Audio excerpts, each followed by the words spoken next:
नमस्कार मंडळी, तुमचं लीनाज किचन ह्या चॅनलवर स्वागत आहे. आज आपण बनवणार आहोत चण्याचे टेस्टी आणि हेल्दी लाडू. हे पौष्टिक लाडू बनवण्यासाठी मी साखरेऐवजी गुळाचा वापर केला आहे. हे लाडू बनवायला खूप सोपे आहेत आणि हे लाडू खाल्ल्याने आपली हाडे मजबूत राहतात आणि याच्यात खूप कॅल्शियमसुद्धा आहे. हे लाडू मुलांना पण नक्की द्या आणि दिवसातून एक लाडू तुम्ही पण खा. हे बनवण्यासाठी मी एका कढईत 1-2 कप तूप गरम करून घेतले आहे आणि त्यात मग 3 कप बारीक केलेली चण्याची पावडर घातली आहे. आता हे चांगलं भाजून घेऊया. ही चण्याची पावडर भाजायला जास्त वेळ लागत नाही, कारण चणे ऑलरेडी भाजलेले असतात. ते चांगले भाजून झाल्यावर त्यात आपण वेलची पावडर घालूया. 1 चमचा वेलची पावडर घालतो आहे आपण ह्यात आणि ते चांगलं मिक्स करून घेऊया. आता मी ह्यात 1.5 कप बारीक चिरलेला गूळ घातला आहे. तो चांगला मिक्स करूयात. गूळ टाकल्यावर 8 ते 10 मिनटं परतून घेऊ. गूळ आपण 2 स्टेपमध्ये टाकायचा आहे. आधी 1 कप टाकायचा आहे आणि मग त्याला चांगला मिक्स करून घ्यायचं आहे.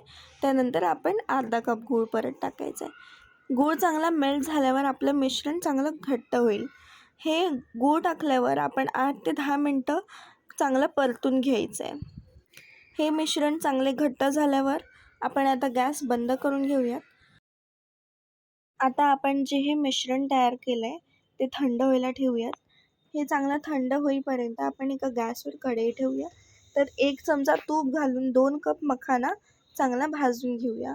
मखाना भाजून झाल्यावर त्यात कढईत बदाम टाकूया 1 कप आणि ते सुद्धा चांगलं परतून घेऊया.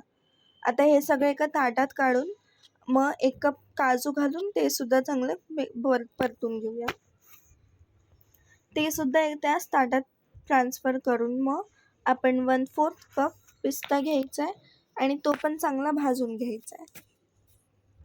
पिस्ता चांगला भाजून झाल्यावर आपण मेलन सीड्स पण चांगले परतून घेऊया.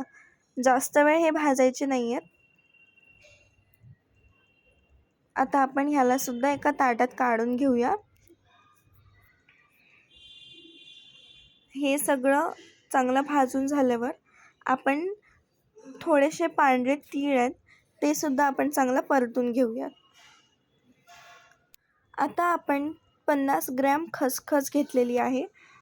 खसखस पण आपण ही थोडीशी भाजून घेऊया आणि तिला पण ताटात काढून घेऊया. आता आपण हे सगळं ड्रायफ्रूट्सचं मिश्रण मिक्सरला बारीक करून घेऊ. एकदम पण बारीक पावडर नाही करायची, थोडंसं जाडसर बारीक करायचं आहे.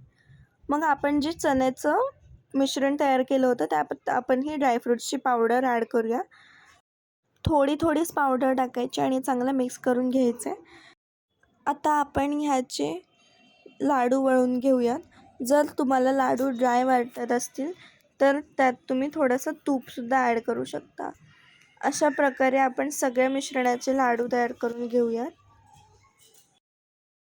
लाडू अजून सुंदर दिसण्यासाठी मी काजू बदाम बारीक करून लाडूवर लावले आहेत. हे लाडू आपले बनवून तयार आहेत. तुम्ही पण हे लाडू नक्की बनवा. थंडी जास्त भूक लागते तर हे लाडू बनवून तुमच्या मुलांना खायला द्या. कशी वाटली रेसिपी कमेंट करून सांगा. धन्यवाद आणि अशा अजून रेसिपीसाठी माझ्या चॅनलला सबस्क्राईब करा. थँक्यू.